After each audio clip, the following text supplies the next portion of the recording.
Good morning to all of you students. आज हम ME 206 में टायर के बारे में स्टडी करेंगे, टायर डेजिग्नेशन के बारे में। टायर डेजिग्नेशन से क्या मीनिंग है कि जो टायर के ऊपर जो कोडिंग लिखी हुई होती है, जिसमें टायर की सारी डिटेल्स हो, चाहे वो कंस्ट्रक्शनल वाइज हो, मैन्युफैक्चरिंग वाइज, तो ये सारी जो डिटेल्स टायर के ऊपर लिखी हुई होती है उसको हम कैसे रीड करेंगे, उसको टायर को डेजिग्नेट कैसे करेंगे।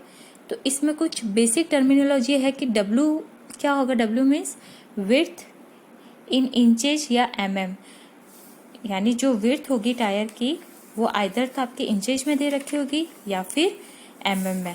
ठीक है, जनरली क्या होता है, क्रॉस प्लाई के लिए इंचेज में दी हुई होती है और रेडियल प्लाई के लिए mm में। एंड डी क्या हो जाएगा, डायमीटर इन इंचेज और mm।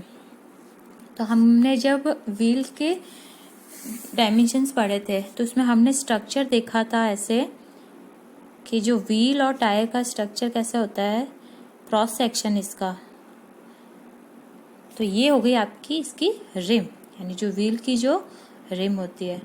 ठीक है, और ये हो गई आपकी, सपोज आपके ये डिस्क व्हील लगा हुआ है, तो ये हो गया आपका उसका डिस्क का क्रॉस सेक्शन। तो ये हो गई डिस्क।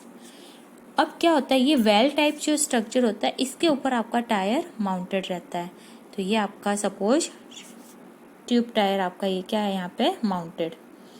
तो ये जिस एरिया से, यानी इस पोर्शन से यहाँ पे माउंटेड है, तो यहाँ से यहाँ तक का जो पोर्शन है वो क्या कहलाता है, डायमीटर ऑफ व्हील। अब टायर के लिए भी डायमीटर क्या होगा, ये जो डिस्टेंस है वो हो जाएगी आपकी डायमीटर। और विड्थ क्या होगी, जो रिम की जो विड्थ है, यानी जहाँ से जहाँ तक आपका ये टायर माउंटेड है, तो ये क्या हो जाएगी इसकी विड्थ, आइदर इंचेज में दे रखी होगी या mm में। अब रेडियल प्लाई और क्रॉस प्लाई हमने पहले भी पढ़ा हुआ है, जैसे कि जो टायर के दो टाइप्स होते हैं कंस्ट्रक्शन वाइज। कैसे, यानी कंस्ट्रक्शन उसका कैसा है, रेडियली है या क्रॉस है। अब रेडियली क्रॉस क्या, जो टायर में हमें पता है कि जो एक पोर्शन होता है, जो इसका बाहर का जो आउटर सरफेस एरिया होता है, इसको हम कहते हैं कारकास। CARCASS। ये कारकास क्या होता है, बहुत सारी प्लाईज होती है, उनका इंसुलेशन होता है। प्लाई मीन्स जो रेयन मटेरियल के धागे के कॉर्ड के कंपाउंड्स होते हैं, इसके ऊपर रबर की कंपाउंडिंग की जाती है। ये सारे जो रेयंस के जो कॉर्ड्स है वो एक के ऊपर एक लेयर्स के ऊपर माउंटेड रहता है, इंसुलेटेड रहता है।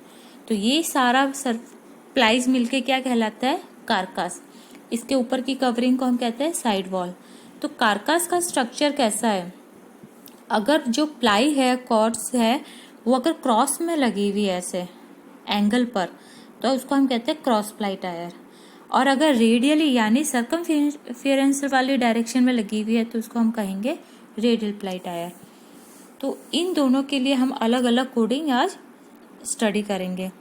सबसे पहले रेडियल टायर के लिए, अगर टायर के ऊपर कोई भी अल्फाबेटिकली नंबर नहीं लिखा हुआ है तो इसका मीनिंग होगा वो क्रॉस प्लाई टायर है। अगर रेडियल प्लाई टायर है तो उसके लिए वहां पर R लिखा हुआ रहेगा। तो इसमें क्या क्या सीक्वेंस में रहेंगे, फर्स्ट रहेगा उसकी टायर की विड्थ यानी W। Then speed rating. अब स्पीड रेटिंग क्या है, उसके लिए अलग अलग अल्फाबेटिकली कोड बनाए हुए हैं कि अगर 170 किलोमीटर पर आवर से कम है उसकी स्पीड रेटिंग, यानी टायर जिस स्पीड रेटिंग पे डिजाइन किया हुआ है, तो उसके लिए हम लिखेंगे S। अगर 170 से अबव यानी ऊपर और 210 से कम है तो H, और अगर 210 से ऊपर है तो लिखेंगे V। R का मीन्स होगा वो रेडियल टाइप टायर है, और D मीन्स क्या होगा, इसका डायमीटर। तो हम एग्जांपल देखते हैं 145 SR13। तो फर्स्ट चीज क्या होगी, इसकी विड्थ। अब 145 है मीन्स क्या होगी, ये इंचेज में नहीं होगी, mm में होगी। एंड रेडियल टायर है, ठीक है। R मीन्स क्या हो गया, रेडियल। S हो गई इसकी स्पीड रेटिंग, यानी हमें S लिखा हुआ, इसका मीनिंग क्या हो गया, इस टायर की जो डिजाइन की हुई है वो किसके स्पीड रेटिंग के इक्विवेलेंट है, up to 170 kilometre per hour. 13 क्या हो जाएगा इसका डायमीटर। अब 13 mm तो हो नहीं सकता, तो 13 क्या होगा इसका इंच। क्लियर। नेक्स्ट है cross ply tyre coding. In this tire coding does not have alphabetical letter to show that it is cross ply। जैसा पहले बताया अभी मैंने कि इसमें कोई भी अल्फाबेटिकली लेटर नहीं लिखा हुआ होगा, तीन ही चीजें होगी, विड्थ एंड मीन डायमीटर और या फिर स्पीड रेटिंग। तो अगर इसका एग्जांपल दे सकते हैं कि सिर्फ न्यूमेरिकल डिजिट लिखी हुई है जैसे 3.5 × 8, तो इसका मतलब क्या हो जाएगा, इसकी विड्थ तो हो गई 3.5 और इसका डायमीटर हो गया 8। अब ये दोनों डिजिट देख के लग रहा है क्या होगा इसमें, इंचेज में। एक और एग्जांपल, इसमें 3 डिजिट लिखी हुई है 9.00-20-12। तो 2 डिजिट तो आपकी क्या हो गई, फर्स्ट हो गई आपकी विड्थ, सेकंड हो गई आपकी डायमीटर, थर्ड जो डिजिट है वो क्या शो करेगी, प्लाई रेटिंग। अब प्लाई रेटिंग क्या होता है, प्लाई रेटिंग मीनिंग ये नहीं है कि उस टायर में 12 आपकी प्लाईज लगी हुई है। प्लाई रेटिंग एक इंडेक्स है, एक वो दिखाता है कि उस टायर की स्ट्रेंथ कितनी है। जितने ज़्यादा नंबर, हाई नंबर की प्लाई रेटिंग होगी मतलब वो टायर आपका उतना ही स्ट्रॉन्ग होगा, उतना ही हैवी होगा। It does not indicate exact number of plies in the tyre.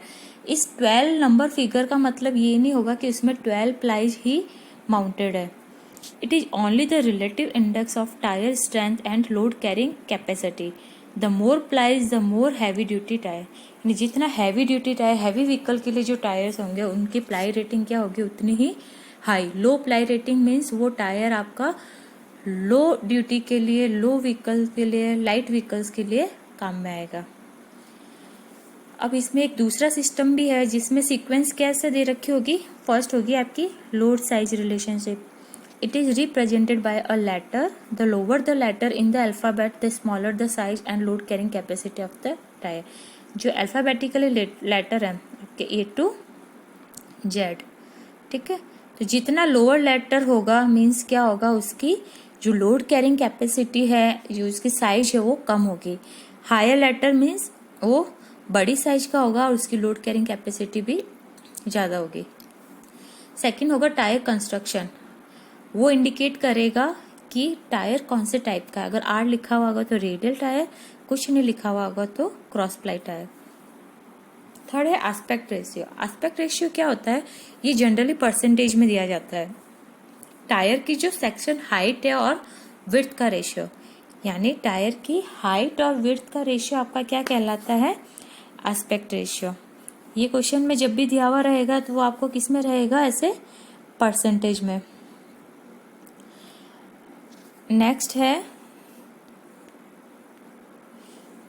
Lower aspect ratios advantages are better load carrying capacity, less wear, higher cornering power and better performance at high speeds. अब क्या होता है, जो width तो आपको पता चल गई, सेक्शन विड्थ क्या होगी, सपोज ये आपका टायर है, ठीक है। तो यहाँ से जहाँ से ये रिम पे माउंटेड है वो क्या हो जाएगी, इसकी विड्थ। सेक्शन हाइट होगी इसकी, जो यहाँ से जो टायर के अंदर की जो हाइट, यानी जहाँ जिसके अंदर ये एयर फिल की हुई है, ये पूरी जो हाइट है सॉलिड मटेरियल की, ये क्या कहलाएगी, इसकी सेक्शनल हाइट। अब अगर हाइट और विड्थ का रेशियो है आपका एस्पेक्ट रेशियो, तो अगर लोअर एस्पेक्ट रेशियो मीन्स क्या होगा, अगर ए की वैल्यू कम है मीन्स क्या होगा, डब्ल्यू इसका हाई होगा, यानी वो टायर ज़्यादा विड्थ का होगा। अब जितनी ज़्यादा टायर की विड्थ होगी उतनी क्या होगी, उसकी रोड पे ग्रिपिंग ज़्यादा होगी, तो उसकी लोड कैरिंग कैपेसिटी भी क्या होगी, ज़्यादा होगी। उसमें वियर होने की चांस कम है क्योंकि उसकी ग्रिपिंग है जो रोड पे वो आपकी बेटर होगी। हायर कॉर्नरिंग पावर, जब गाड़ी टर्न लेगी कॉर्नर के टाइम तो वो अच्छी परफॉर्मेंस देगा। Whereas the main disadvantage is the uncomfortable ride because of less vertical flexibility. ये रेशियो कम होने से क्या होता है कि जितने रेशियो में विड्थ बढ़ेगी उतने रेशियो में आपकी हाइट भी कम होगी, तो क्या होगा, उसकी जो फ्लेक्सिबिलिटी है वो क्या हो जाएगी, कम होगी, तो थोड़ा अनकंफर्टेबल राइड देगी। क्लियर।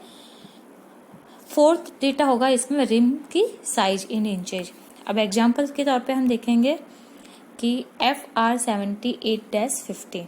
अब इसमें फर्स्ट F क्या हो गया, जो आपको बताया अल्फाबेटिकली नंबर है, वो साइज को और लोड कैरिंग कैपेसिटी को दिखाएगा। R हो गया इसका रेडियल टाइप। 78 क्या हो जाएगा, एस्पेक्ट रेशियो। अब यहाँ परसेंटेज लिखा हुआ नहीं होगा, ये थर्ड डिजिट एस्पेक्ट रेशियो क्योंकि ये सीक्वेंस को फॉलो कर रहा है, तो ये क्या हो जाएगा 78%।